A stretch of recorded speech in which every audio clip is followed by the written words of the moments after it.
from this evening. And we are live. So good evening and welcome to this live Ask Me Anything About Property Investing. My name is Hussain, and on this live stream, I have about half an hour Monday evenings to help you with your property investing questions. So if you've got any questions around property investing, make sure you pop it in the comment section on whichever platform that you're watching on. We are live streaming on a few different platforms. So on Facebook, YouTube, LinkedIn, Instagram, Twitter, and TikTok, I believe. So if you've got any questions, pop them in the comment section below. But just before we start, let me know that you can see and hear me okay. We've been experimenting with the technology a little bit, trying a few different things with the cameras, the lighting, the microphones. We just want to make sure all that's working. So let us know in the comment section that you can see and hear me okay before we get started with the questions. Are we good, Mr. Kareem? We're live and we have... Excellent. So if we've got our first question, we can pop it up on the screen and we'll get started with that. If not, just let us know where you're from, first of all. Let us know you can see and hear us okay before we get started with those. So with these live streams, I used to run these several months ago. We stopped. I took a little bit of a break after running them every week for about a year. And now I'm looking to restart them. I'm trying a few different times. This used to be the regular time on Monday evening at 8:30. And let me know if this one works for you, or what would be your preferred time to do this live Ask Me Anything About Property Investing. Is there a time that would suit you better throughout the week? Pop it in the comment section and we'll get our first question up on the screen in a moment, and then we'll get started with that. So our first question is, or was... There's no questions, just everyone saying hello. Oh, just saying hello. Well, thank you so much for being here. I really appreciate it. But hey, look, I'm here to help you in your property investing. So just before you get your questions put up then, or before we start with those, let me just tell you a little bit about what's been happening. So we've been working on building this studio out. Unfortunately, a few weeks ago, we had a burglary here as well, while we were partway through building the studio. And we lost quite a bit of equipment. It was stolen. So it's just been taking a little bit of time to get it replaced, get it set up, get the right equipment back in place so we can get going again with these live streams. And the intention is also, there is an empty seat right here for us to start doing some guests. So if you want to come on and maybe have a chat with me as well, let me know. We'll be doing some guest interviews and chats as well, and really doing a lot more of these live streams to ultimately help you, some of my friends and fellow investors. I want to bring on and share some of their knowledge as well, deep dive in the kind of things that they're doing that's working right now. Because here's the thing with property. Property is cyclical. It means it goes in cycles. There's no set strategy that works forever all the time in property. That just isn't the case. It evolves. Different strategies work better at different times, depending where you are in the country, depending on how much money you have, what experience. All of these things put together really help formulate which is the right property investing strategy for you. And it's a question I get asked quite a lot. What's the right strategy to start with? So that's something we'll be doing more of. Also, our training suite has been nearly finished off. Well, it's nearly finished. We've got a few little things left there to tweak, and then we'll be ready to start running some events from there as well. So from there, we'll be running some workshops, and those workshops will be really around raising money, finding deals, HMOs, service accommodation, developments, and I can't remember what the last one is. Those are sort of topics that we'll be doing more of.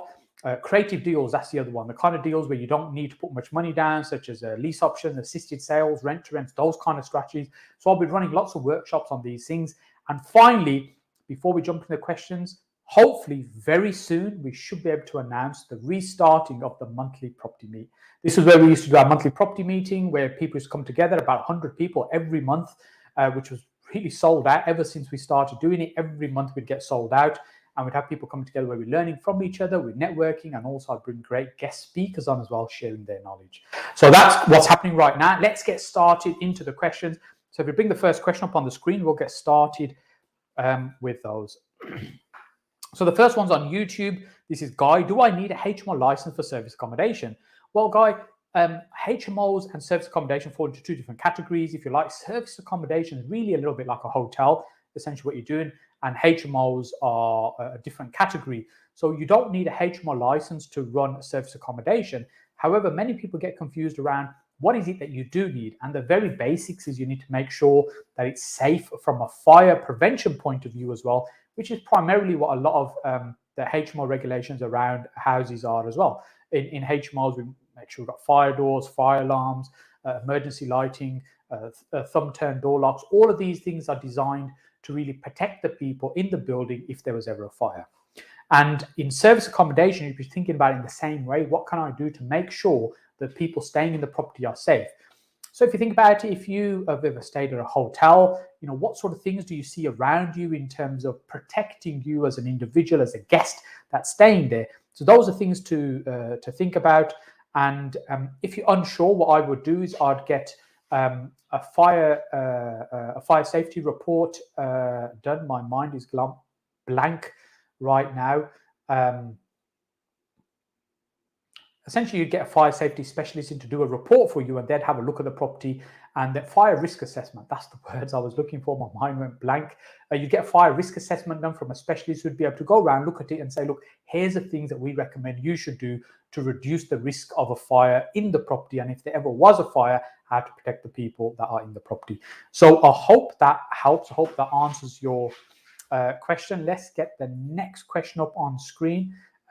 For those who are watching on TikTok and Instagram, we're streaming off different cameras. Just let us know that it's still working. You can see and hear us okay. It's just blurry. The most common thing is it's just blurry. Okay, apologize. That's fine. Maybe just try tweaking that camera slightly, the lens, see if you can get a better image on that.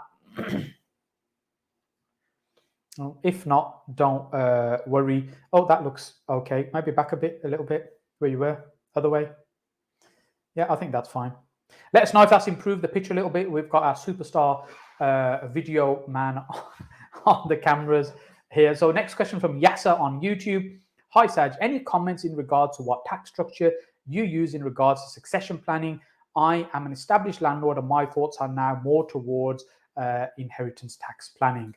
So ultimately, I think, my view is if you can involve the kids early in terms of what you're doing, and they're interested in what you're doing and the family are interested and they're the ones ultimately going to benefit when you're no longer here, then it's better to get them involved in what you're doing nice and early. One, they understand what's involved and they become part of the business. So rather than them inheriting something after you're gone and also trying to plan for that tax, if you get them involved early at this stage, they'll effectively become part of that process. I think that's probably my preferred route in terms of doing things, making sure the family are involved in the businesses, they understand property, as opposed to them just inheriting something when I am no longer here. And of course, yes, you'd expect me to say as well, make sure you speak to a good tax accountant who can give you some guidance on the best way to do that, to make it efficient in terms of what you're trying to do, tax efficient. And if you need a contact, just reach out to us, ping us a message. What we'll do, we'll send you a link to a form to complete. This is if any contacts you need, that's solicitors, accountants, architects, tax specialists, any of the people that we work with. If you're looking for a contact of ours, send us a message. We'll send you a form to complete. The form just gives us a little bit of background, exactly what it is you're trying to do. And then through our contacts, we look at who's probably the best person to help you with that. And we'll send it to them for them to reach out to you and have a chat with you. So I hope that helps. Yasser gives you some pointers. Our next question is from Maj on YouTube. I'm thinking of doing rent-to-rent as an Airbnb service. What advice could you please? So Maj, when you're doing rent-to-rent and then operating a service accommodation, some people will call it rent-to-service accommodation, where effectively what you're doing is you're taking on a property that you're renting from the owner, the landlord of that property, and then you're repurposing it for a different use, i.e. short stay guests, people that are going to be there for a few days, a couple of weeks or so, as opposed to traditional 6-month tenancies. Now, with those people, they're paying a lot more because they're paying a nightly rate as opposed to a 6-month rate. And that means the amount of money that you collect in a month would be significantly higher than ordinary market rent would be. So what you're essentially what you're able to do is pay the landlord maybe market rent, maybe even a little bit more, maybe even a little bit less, depending on how you negotiate and how you structure that. And if you want to learn about negotiation, I've got a comprehensive video on the YouTube channel, on my YouTube channel about property negotiation. Just go onto the channel, click on videos and click on the search button, just type in the word negotiation, the video should come up. And there I give you lots of different tips and tricks to negotiate, to use for negotiation. Now, let's say you've secured the property from the owner. You now want to operate it as a short stay Airbnb. There's a number of things that I'd say are quite important. Firstly, you want to establish that there's a demand for what you want to do. So what that means is if you're doing short stay, you want to make sure where you're located that there's a demand for short stay accommodation. So look at who else is operating in the area. Look at Airbnb and booking.com. Who are the other people in that location that are marketing property, and what's their calendars look like? Are they busy? Are they booked up? Do they only have a few slots available? Or are there very few operators in that area and they've got lots of availability, which is not a good sign?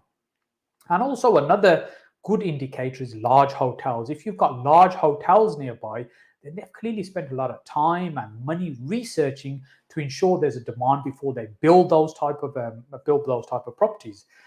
So that's the first thing. You want to establish there's a demand there. Secondly, you want to make sure that the numbers work. So what rates are you typically going to be able to get? You're not going to have 100% occupancy. That means you're not going to have somebody staying in the property every single night.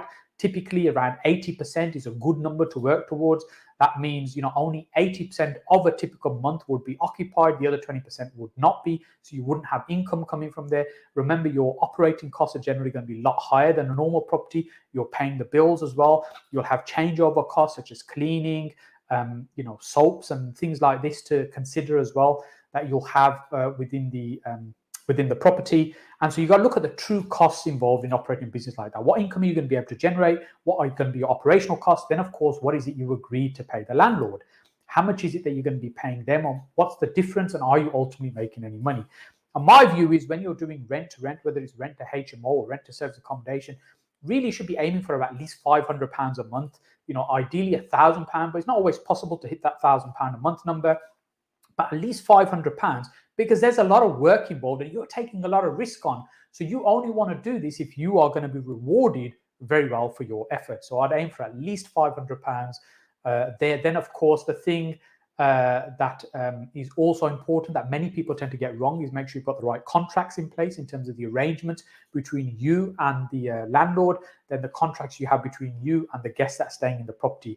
Then, of course, the compliance side as well, finally, things like making sure, for example, if it's an apartment in a building, that you've got freeholder consent, you've got the relevant insurances in place. If there's a mortgage, that the mortgage permits short stays, many won't. These are sort of things that you need to think about and consider. And we'll be doing much more deep dive course very soon on that. If you want to learn more about that, just jump onto my website under, I think it's under trainings, and just fill in the form there so we know you're interested in that. And as when we launch those programs, we can get in touch and help you further with that. And when it comes to the training programs I intend to be running over the next few months and the coming year, really it's only going to be what we already do ourselves or what we've done and things we understand. What we've got no desire or intention of doing is teaching stuff that we don't actually do ourselves, which I know some people, some trainers out there do. But really, I think, to be authentic in terms of what you're doing, you have to have experienced it and understood it yourself in order to be able to teach it to somebody else.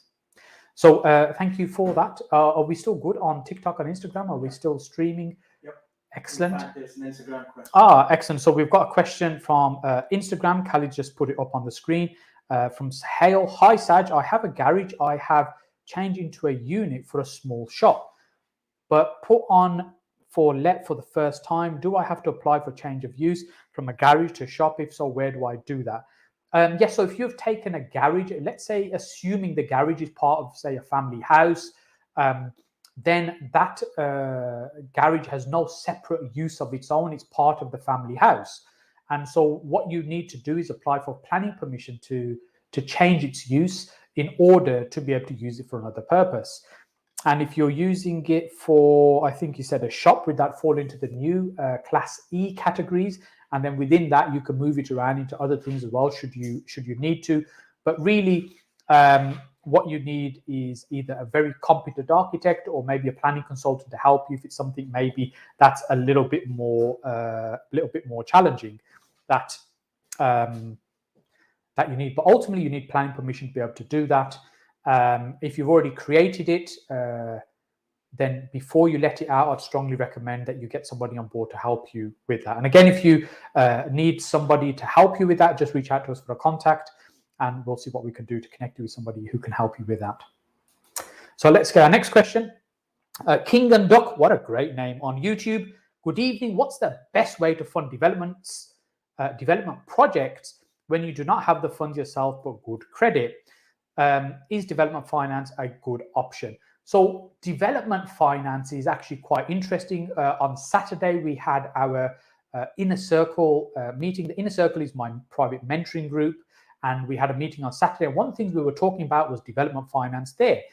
And there's plenty of finance available as long as the deals are good. The key thing is the is the ultimate value of the property. And the best way to think about this is, let's say you secure a plot for £100,000 on an option agreement, so you've got the right to buy it, but you're not obligated. Then you'd go away and get planning permission, say build 10 apartments there, and those apartments are going to be worth £100,000 each. So the 10 apartments are now worth £1 million. The value of that site now goes up significantly. It'll be worth way more than £100,000.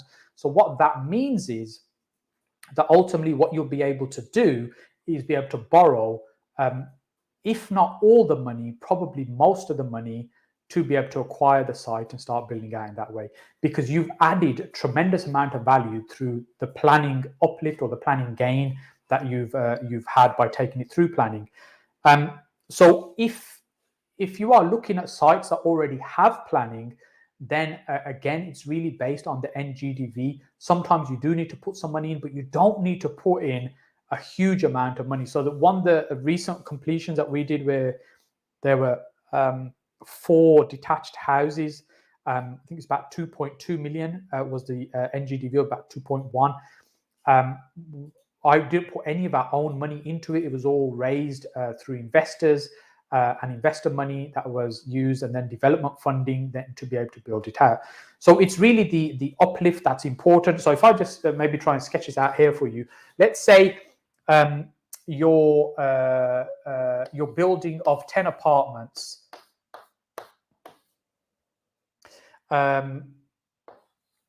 Your 10 apartments is worth £1 million. That's once you've built them out, and when you sell them, they're worth £1 million. Now, let's say you're going to have 25% profit on that. So that means £250,000 will be the profit that you'll have on the deal. Then you've got the build cost as well. What's it going to cost to build these? Let me just pick a random number. Let's say it was 50,000 per unit, and you got 10 of those, so you got 500,000 as your build cost. Now, you've got 250,000 profit margin you want to build in. You've got 500,000 is what it's going to cost to actually construct and build these. And then you're still going to have some financing costs as well. But ultimately, what you're left with is the amount of money that is the maximum that you could pay for that land. Now, going back to the example I gave earlier on, let's say that it was only £100,000 that you'd agreed to purchase the property or the land for. If your original agreement was to be able to buy the land for 100,000, you took it through planning approval, and now you've got permission to build 10 apartments on there. You've raised the value. What is that value? This is how you'd calculate it. Let's say the end value is £1 million. You've got 25% profit margin. You've got about 500,000 build cost there. That means you can afford to pay 250,000. So you've created an uplift just on the land alone, about £150,000. So if you didn't want to build this out, so you didn't have that experience, but you went through the process of getting the uplifted value, that means you can still sell this land for 250,000, even though you're only paying £100,000 for it. That's the power of developments, and that's why developments is such an exciting strategy, and one that we certainly want to do more of. Just looking at the screen, I hope the reflections are not too much here, and you can actually see that. So I hope that helps. Let's get our next question up on the screen. This is from Danny and Sudha, the couple's vlog. I want to start rent to rent, but I'm scared of failing. I'll have saved 16 to 20K by January 2022, but I don't want to get tied down to paying for the house if it's not renting out. First of all, I think you guys do a great job on your channel. I do watch your videos, so well done there. I think you do a really great job on your channel. With regards to rent to rent is a strategy many people will use because it means you can build cash flow quite quickly. The challenge is it's not actually easy to do. And the reason it isn't easy to do, because you have to get the properties in the first place. Like I was talking about earlier on, I can't remember whose question I was answering earlier. I was saying it's not just getting the property. You've got to make sure the numbers work. You've got to make sure there's a demand there for what you ultimately want to achieve. So as long as you do thorough research and you've done good research, your chances of success are much higher. The people I see that fail at this and fall over and make mistakes are for two main reasons. The first one is that they don't really understand what they're doing. They use the wrong contracts. They don't research the market in terms of what kind of demand they're going to have. They overestimate how much they think they're going to be able to generate in rent. They underestimate what their operational costs are going to be. They're the ones that just fall over and get it wrong. They do a couple of deals and they lose money. And the reason is because they just really haven't understood the market. They haven't understood what they're doing and they haven't really had the knowledge. The second group of people I see make a mess of these are those that do phenomenally well within the first year, but then they grow too quickly. They take on too many properties because they've understood how to get it working. They take a property here, take a property here, but they all take time to set up and get to work. It's like, say, you're opening up a pizza restaurant, a pizza takeaway, and you open up the one restaurant, you get it working, that's starting to build up, then you take on 10 more at the same time. To run those 10 simultaneously when you were running one on its own successfully is not the same thing. You can't scale that easy. So that's the second group of people that I see make a mess in rent to rent. They grow way too quickly. So I think if you avoid those things, one is you've got the knowledge and the support to make sure you're doing it correctly. And secondly is don't grow too quickly, then your chance of succeeding will be much, much higher. And my view when it comes to rent is rent to rent should not really be a strategy that you plan to do for the long term, but you should think about it as a stepping stone strategy. Let me explain what I mean by that. So let's say you're starting out in property. You don't have a huge amount of money, as you just mentioned. You haven't got a vast amount of, got everything going off around me. Khalid, did we pay the electricity bills? So we, lost my train of thought there.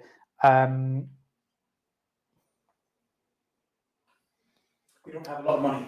We don't have a lot of money to start. Right. Thank you very much. Okay. So on rent, you haven't got a lot of money to start with. So what you want to do is try and preserve that cash and build up an income. But ultimately, each property is going to take some money to start and get up and running. You might need to improve it. You might have to put some furniture into it. But generally, you'll need some money to get started. It might be deposits, advance rent. So if you've got a small amount of money, you're going to be allocating that money to be able to grow this business. So as those properties start to grow and generate income to you, and I say grow, you're adding more to it slowly, they're starting to generate income for you. You've got to repay the initial money you've put in, and then you're generating cash. Now, those that keep growing quickly, they just add more and more. What happens, any money comes out, just goes back in to pay for more, and then they realize they built this monster that's quite difficult to manage. But ultimately, you should look at it as a goal to get to a certain level of income. Might be 2,000, 3,000, 5,000, 10,000, whatever that number is for you. So you do enough rent to rent to get you to that point, and then you got a little bit of a buffer. Let's say it was £5,000 a month that you were trying to generate from rent to rent. And let's say you were cherry picking deals and doing £1,000 profit from each one. So that means you need 5 properties. What I would do is aim to get 6, so you got a bit of a buffer as well. And then those 6 properties should comfortably be generating you £5,000 a month. But then you don't continue to grow that. That's now giving you the income you need. What you now do is use the time that you've created, the free time, because now you've got the income you need from this. And remember, this is still a business that will require some of your effort to run it. But now you start looking at other strategies that enable you to build a property business that's going to be beyond rent to rent. So that's what I mean when I talk about rent to rent as a stepping stone strategy, as opposed to one you want to do long term. Use it for cash flow to build up for 1, 2, 3 years, and then you move off it as you start owning property. And as you start owning property and building up that, as these rent to rents come to an end, you just let them go back or you sell them on to somebody else. That would be my suggestion there, but reach out to me as a message if we can help you any further with that. Let's get our next question up on the screen. This is from Brando. What's the best way to build your portfolio to comfort income if you have limited capital? Best way to build a portfolio to comfort income. So Brando, I think what you're saying is, how do you build a portfolio that's going to give you a certain level of income that makes you comfortable, or some people call it financially free or financial freedom? Ultimately, what it means is that you don't necessarily have to go to work because there's enough money coming in from this business. Now, this is a business, and sometimes people think they're going to be sitting on a beach with their laptop, sipping pina coladas, because the whole thing's just going to run on its own. It doesn't work that way. You've got to put the effort in to manage it, run it. It's just like any other business. It requires systems, processes, people, or you run a tight ship. You might do all the work yourself. But effectively, what you should not be doing is replacing your day job for a property managing job. What you need to do is build a business in such a way that it generates income, takes some of your time, but gives you a lot more time back. Now, one of the ways, as we just talked about just now, rent to rent, so use rent to HMO or rent to service accommodation, they're quite common strategies that people will use to start generating income from property, and then move on to, as I was just saying earlier on, onto ownership properties. And one way to do that is if, let's say, you're doing rent to rent, and I'm not saying rent to rent is right for everybody, because it is a strategy that is quite challenging, very hands-on, time intensive. But let's say you were using that strategy. Once you start building up a portfolio of a property you start managing, you start understanding what's involved in the process of acquiring these properties, of managing them, of looking after them, servicing them, maintaining them, looking after tenants, the compliance side of having tenants. That experience then puts you in a good place to be able to then build a business. But let's say you haven't got the cash, but now you're building up experience. So it's much easier then to attract the investment from other people, joint venture partnerships. You might be borrowing money, they might be coming in as partners in your projects. And that's essentially how I built my business. My journey was initially, when I started finding really good deals, and then I started packaging those deals up and selling them on. Really, it was just like a glorified estate agent. Rather than getting paid from the seller, the person who was selling the property, I was being paid from the person who's buying the property. They were paying me to find them good deals, and then it'd be 2,000, 3,000, 5,000 on a good day. That's what it was. And as that started to grow and started giving me a little bit of income, then what I did, I started acquiring property, but really with others as partners. So they were funding them, I was doing all the work. Then we started doing those that had better cash flow. Rather than, say, one family in a house, we started looking at smaller HMOs, 4 people sharing a house, for example. And so that was producing better income. I was still doing this with other people, with partners, until I got to a point where actually it was producing really good income that I didn't need other partners in every project. And so some of those projects we would do on our own. That's essentially how I built the business. And still today, I work with a lot of other people who either lend money for projects to us, or they partner with us on the projects, and we share the reward in that way. So I'm a big fan of collaborating with people that have got funds. It's bringing, but you've got to bring something to the party. So what you need to do is build your knowledge, your experience that you can bring to the party and say, hey, look, I can do this stuff, and here's a track record of what I've been doing. Then it's so much easier to be able to get the money that you need and attract that money from other people who may want to work with you. So I hope that helps. I'll give you some pointers. Let's get the next question up on the screen. This is from Omar on YouTube. Where are your training and events advertised? Omar, as I mentioned earlier at the beginning, you may have missed that. We're just in the process of setting up some new training programs. We've got our training suite just a few doors away from here that we've set up, where we'll be running some of the workshops from there as well. We'll be restarting our monthly property meet. We're just trying to find a large enough venue that means we can run them regularly. Previously, when we were running, we used to get 100 people every month there, and it was sold out. So we're trying to find somewhere where we can continue to run that meeting from as well. And all these things will happen in the next few weeks. And as they do, you'll see them pretty much on social media. And if you follow me on any of their platforms, you should see it there. But make sure you also go over to the website, sajhussain.com, and there's a section on there around training and events, and just register your details there. And that way, when we start these, we'll send you a message or an email so you know we've started these, and we'll get some dates in the diary so you can see if any of those are suitable for you. That'll be the best way to be kept informed, Omar. So next question is from David on LinkedIn. Nice looking car there, David. Hi, Sad. What's the best option to finance a building site nearly completed with no finance on site to buy a site at auction? So leave this question up for a moment, Cal. Let me just absorb the question. Finance a building site nearly complete with no finance. I think, David, if you're taking on a project that's not complete, and if it's going to auction, it might have got repossessed, it might have had someone gone into financial difficulty, and it's a distressed sale.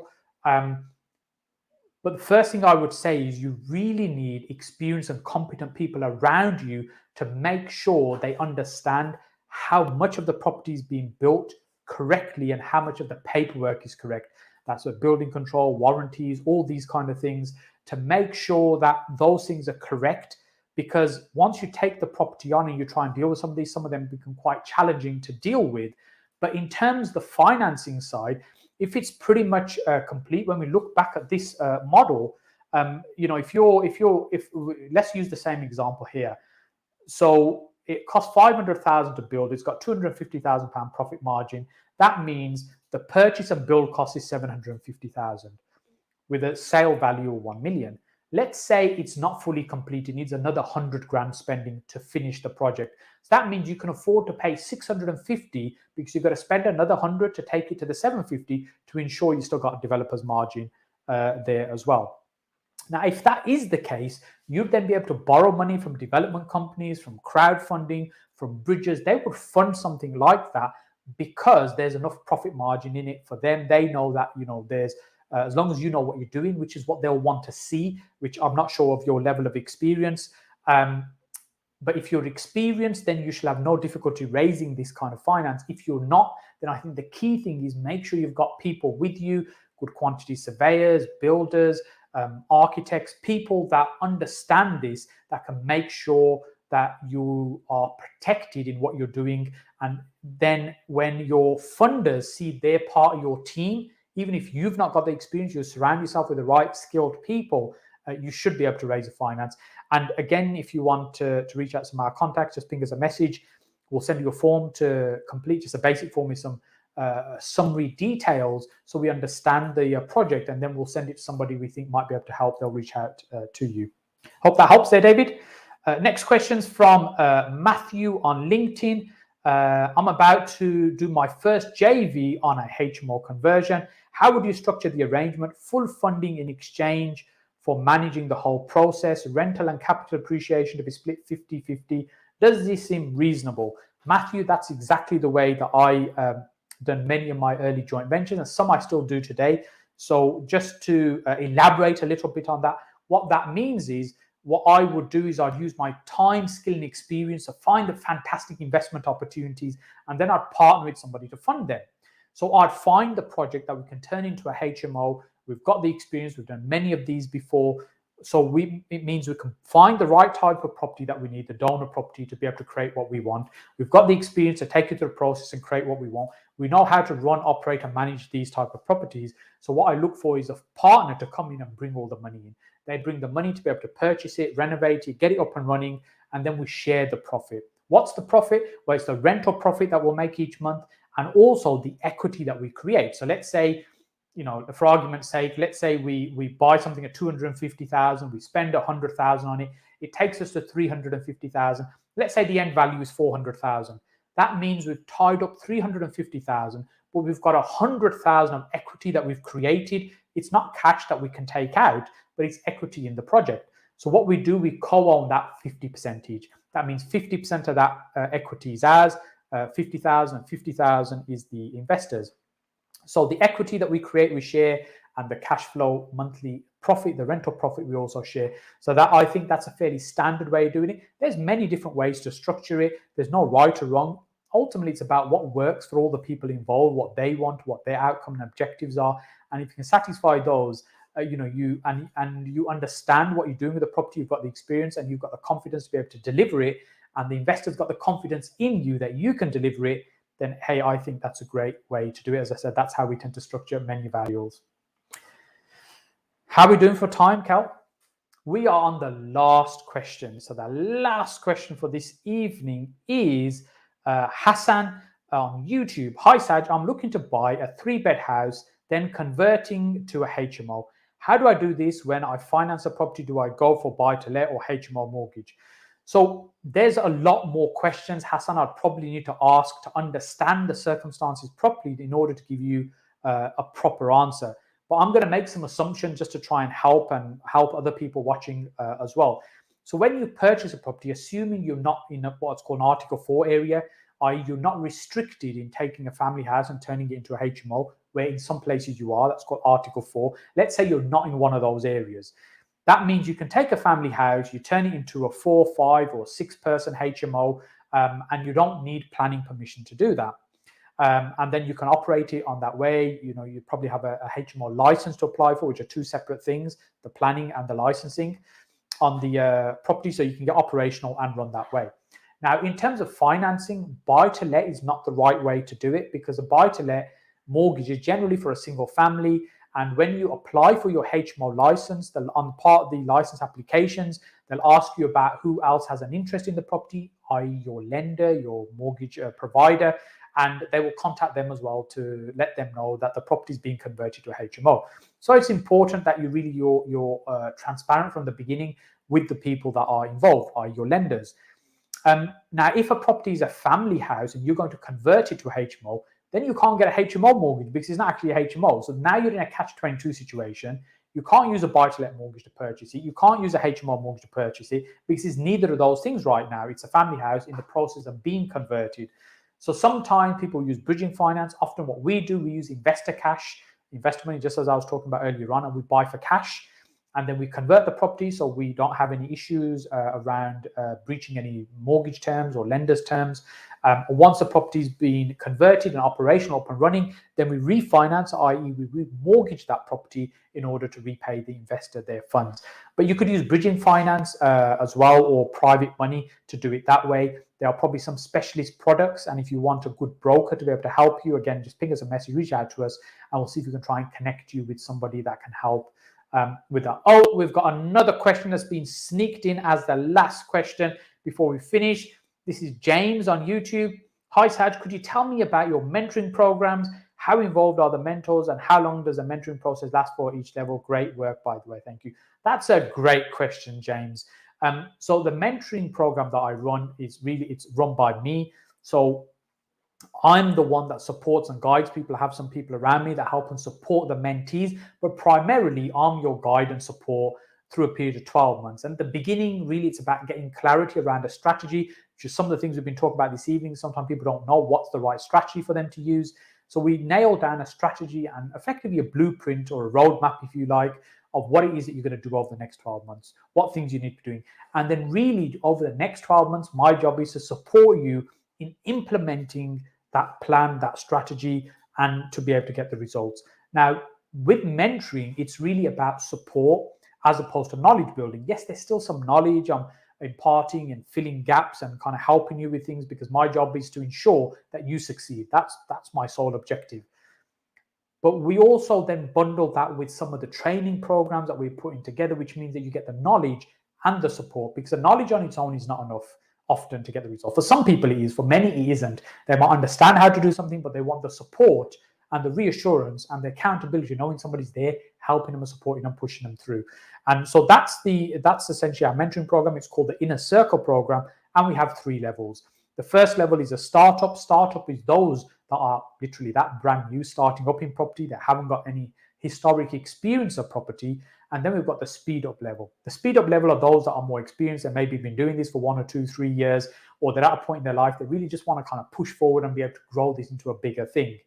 And then the level above that is a scale up, and scale up tends to be more development, more bespoke type of mentoring, where we're looking at a much bigger project, this type of thing, for example.